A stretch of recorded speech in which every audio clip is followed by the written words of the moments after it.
Good morning दोस्तों, आपका हार्दिक स्वागत है फिटनेस विद लोकेश। और आज है 2 जनवरी 2023 यानी कि पहला workout day of new year. Monday, सोमवार का दिन यानी कि अपने भगवान शिव का दिन। और आज मैं शुरुआत करने वाला हूँ उस चीज़ से जिस चीज़ से आज सभी बच्चों को, सभी नौजवानों को जिन्होंने आरआरबी का टेस्ट क्लियर किया, ग्रुप डी का टेस्ट क्लियर किया है, उनको डर लग रहा है। और वो है PET यानी कि फिजिकल एफिशिएंसी टेस्ट, जो कि कुछ ही दिनों में होने वाला है। और उसकी जो क्वालिफिकेशंस है वो अगर हम अपने नज़रिए से देखें तो बहुत सिंपल है, लेकिन अगर किसी बच्चे ने उसकी तैयारी नहीं कर रखी है तो उसको बहुत डिफ़िकल्ट लेगी। उसमें जो मेंस के लिए क्राइटेरिया है वो है 1 किलोमीटर 4 मिनट 15 सेकंड में क्वालिफाई करना है और 35 kg वेट को 100 मीटर तक 2 मिनट में लेके जाना है। और वुमेंस के लिए है 1 किलोमीटर 5 मिनट 40 सेकंड में और वेट लेके जाना है 20 kg 2 मिनट में 100 मीटर है। तो अगर इनको देखा जाए तो बड़े सिंपल क्राइटेरिया है, बट अगर आपने मेहनत नहीं कर रखी, आपकी फिजिकल उतना अच्छा नहीं है तो टाइम बहुत कम है और आपको इनको क्वालिफाई करने के लिए बहुत मेहनत करनी पड़ेगी। लेकिन मेहनत नहीं, केवल 6 दिन का वर्कआउट जो मैं आपको आज बताने वाला हूँ, अगर 6 दिन का वर्कआउट आप अपने ट्रेनिंग प्रोग्राम में डाल लेते हैं या इस वर्कआउट को करें, आज से ही शुरू कर देंगे, तो आप देखेंगे आपके अंदर एक ड्रास्टिक इम्प्रूवमेंट आ जाएगा। यानी कि जो आप चल रहे हैं उससे बहुत ऊपर पहुंच जाएंगे। तो अगर आप 5.5 या 6 मिनट का टाइम निकाल रहे हैं तो आप 3:50 या 4:10 में आ जाएंगे। तो हम शुरुआत करते हैं सोमवार से। सोमवार यानी कि आज पहला दिन है। आप देख सकते हैं इस समय ठंड है, कोहरा है और इस समय पे वर्कआउट करना थोड़ा सा टफ काम होता है, लेकिन आपका जो टाइम है वो बहुत कम है। आपको इस चीज़ों की तरफ ध्यान नहीं देना है, अपनी पूरी बॉडी को कवर करके आपने वर्कआउट पर जुट जाना है। तो सोमवार का जो आपका वर्कआउट रहेगा वो इस प्रकार से रहेगा।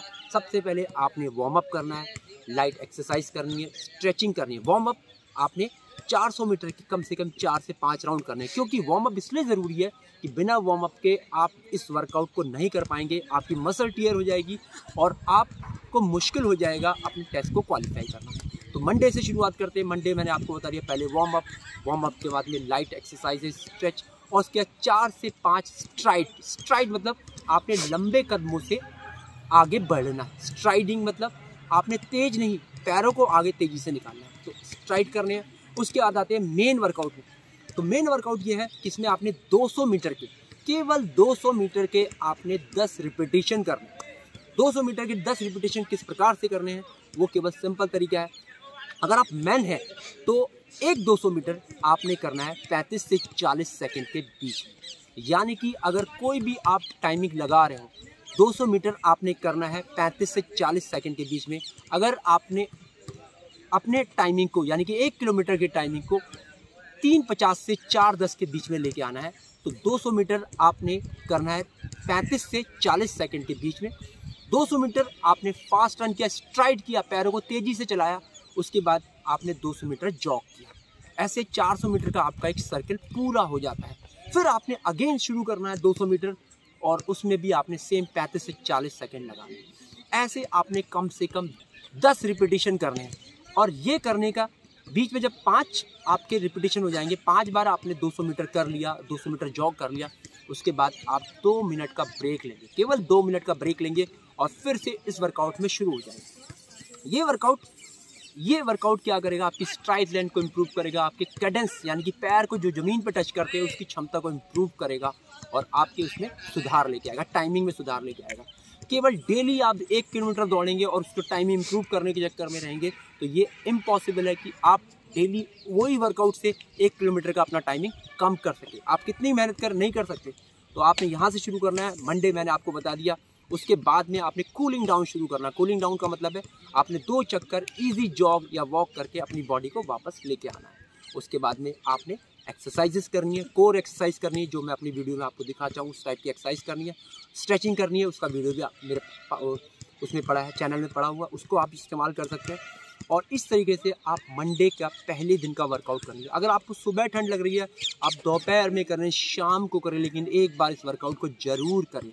अगर आपने मंडे को सुबह कर लिया तो शाम को आप क्या करेंगे, ईजी 15 से 20 मिनट जॉग करेंगे, कुछ लाइट एक्सरसाइजेस करेंगे, स्ट्रेंथनिंग एक्सरसाइजेस करेंगे और उसके बाद फुल स्ट्रेचिंग करेंगे। स्ट्रेचिंग करने से क्या होगा, आप अगले दिन के लिए फिर दोबारा आपकी बॉडी तैयार हो जाएगी।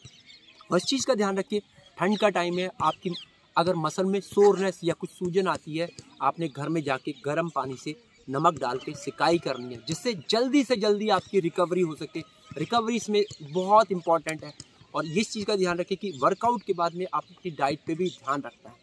और अगर आप ओवर वेट है तो वेट को थोड़ा कंट्रोल करके रखना है, जिससे इतने कम टाइम में अपने आप को आप उसके लिए कंपटीशन के लिए तैयार कर सकें।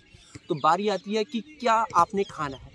जैसे ही वर्कआउट ख़त्म होता है, यानी कि आपने पूरा कूल डाउन स्ट्रेचिंग कर लिया, उसके बाद में आपने कुछ हल्का सा, या तो आप खजूर ले सकते हैं, क्योंकि केला अगर इस समय ठंडा होता है और आपको ठंड लग सकती है, मतलब आपकी बॉडी को ठंड लग सकती है, तो खजूर ले सकते हैं आप। उसके बाद आप अगर नॉन वेज खाते हैं तो अंडा खा सकते हैं। ये विदिन हाफ एन आवर आपने लेना है वर्कआउट ख़त्म करने के बाद, क्योंकि यही आपकी बॉडी को तैयार कर देगा। आपकी बॉडी के अंदर जितना भी मतलब ब्रेकअप हुआ है, मसल्स टीयर हुआ है, उस चीज़ को रिपेयर करने के लिए जो हमारा सिस्टम लग जाता है, उसमें इसकी मदद करेगा। दिन में आप जूसेस ले सकते हैं। आजकल वेजिटेबल जूसेस काफ़ी सारे आ रहे हैं, चुकंदर, गाजर और पालक वाला मिक्स जूसेस ले। ये आपकी रिकवरी में हेल्प करेगा, क्योंकि इसमें क्या है, आप खाना कम खाएंगे लेकिन रिकवरी आपको फास्ट होगी। ये सब आपको विटामिन मिनरल्स, जो इंपॉर्टेंट चीज़ें जो हैं वो आपको प्रोवाइड। ठंड का टाइम है, आपको खाने में कोई प्रॉब्लम नहीं होगी, इस चीज़ का ध्यान रखें। शाम को दूध जरूर पिए। तो मंडे का वर्कआउट मैंने आपको बता दिया। अब बारी आती है ट्यूसडे को यानी कि मंगलवार के दिन, यानी कल मंगलवार है। अगर आज का वर्कआउट आप कंप्लीट कर लेंगे तो कल मंगलवार के दिन आपने क्या करना है, एक्सप्लोजिव स्ट्रेंथ करनी है। एक्सप्लोजिव स्ट्रेंथ में क्या है, आपने स्टेयर्स, सीढ़ियाँ जो होती हैं, सीढ़ियाँ करनी है। सीढ़ियों में आपने स्क्वाट जंप करनी है। स्क्वाट जंप, इसका नमूना मैं आपको स्टेयर्स के वर्कआउट में दे चुका हूँ। आप देख सकते हैं इसमें कि कैसे आप स्क्वाट जंप करके आपने मिनिमम 90 से 100 स्क्वाट जंप करनी है। अगर आपने उस वर्कआउट को, तभी आपकी एक्सप्लोजिव स्ट्रेंथ क्या है, बहुत इम्प्रूव कर पाएगी। 90 से 100 एक्सप्लोजिव स्ट्रेंथ। लेकिन ये वर्कआउट आप सीधा ना करें। जैसे ही आप आते हैं, मैंने जो आपको बताया, वार्म अप, स्ट्रेचिंग और स्ट्राइड्स, ये पक्का करें। उसके बाद इस वर्कआउट को करें। जब 90 से 100 आपकी एक्सप्लोजिव स्क्वाट जंप हो जाएंगी, तो उसके बाद में आपने 100 मीटर के 4 से 5 स्ट्राइड लगाने, जिससे कि आपकी मसल्स वापस खुल जाए। और उसके बाद में सेम मैंने जो आपको बताया, लाइट एक्सरसाइजेस, कूल डाउन, ये पक्का करना है। अगर ये नहीं करेंगे तो आपकी मसल्स में टाइटनेस हो जाएगी और आप अगले वर्कआउट के तैयार नहीं हो पाएंगे। शाम को मंगलवार के दिन आपने रिक्रिएशन गेम खेलना है। आप ग्राउंड में आए, थोड़ा वार्म अप करें और कोई भी हल्का फुल्का लाइट गेम, आप वॉलीबॉल, बास्केट या फुटबॉल, जो आपको अच्छा लगता है उस टाइप का गेम खेलें, जिससे कि आपका मन थकान ना हो। अब बारी आती है दोस्तों वेडनेसडे को। वेडनेसडे को हम करते हैं 400 metre speed interval. 400 metre speed interval का मतलब क्या हुआ कि आपने 400 मीटर लगाना है, लेकिन आपका पेस क्या रहेगा, आपका पेस रहेगा 75 से 80 सेकेंड। 75 से 80 सेकेंड में आपने एक 400 मीटर करना है। उसके बाद वो करने के बाद आपने 2 से 3 मिनट का रेस्ट करना है। रेस्ट में क्या है, आपने वॉकिंग या जॉगिंग करनी है। वो करने से क्या होगा, वॉकिंग और जॉगिंग करने से क्या होगा, आपका बॉडी रिदम में रहेगा और आपका एंड्योरेंस भी डेवलप होगा। इसके बाद आती है कि आपने कितनी बार करना है। ये वर्कआउट आपने केवल 5 से 6 रिपीटिशन करनी है 400 मीटर की। टाइमिंग आपको मैंने बता दिया है 75 सेकेंड से 80 सेकेंड, इससे ज़्यादा नहीं होना चाहिए। अगर आपका इससे ज़्यादा टाइमिंग आ रहा है तो आपका टाइमिंग इम्प्रूव नहीं हो पाएगा। तो वेडनेसडे के दिन सुबह हमने ये वर्कआउट किया। उसके बाद हम करेंगे कोर स्ट्रेंथनिंग। कोर स्ट्रेंथनिंग की एक्सरसाइजेस करें। कोर जितना आपकी स्ट्रॉन्ग रहेगी, उससे क्या है कि आपको मदद मिलेगी। और वेडनेसडे इवनिंग रेस्ट डे होगा, उस दिन आप कोई एक्सरसाइज ना करें, नॉर्मल अपना जो भी करना। और इस चीज़ का ध्यान रखें कि इन चीज़ों को आप इस समय कर रहे हैं, पूरे रेस्ट का ध्यान रखें। 8 घंटे की नींद लें, घबराएं नहीं, कि टेंशन ना लें, योगा करें, भगवान का ध्यान लें और अपने लक्ष्य के बारे में सोचें। क्योंकि अगर आप चाहते हैं अपने लक्ष्य को पाना, तो आपको अपने लक्ष्य पे अड़िग रहना पड़ेगा, अपने लक्ष्य को सामने रखना पड़ेगा। जब तक उसे हासिल ना करें, आपको लगे रहना पड़ेगा। तो दोस्तों, अभी मैंने आपको 3 दिन का वर्कआउट बताया और ये वर्कआउट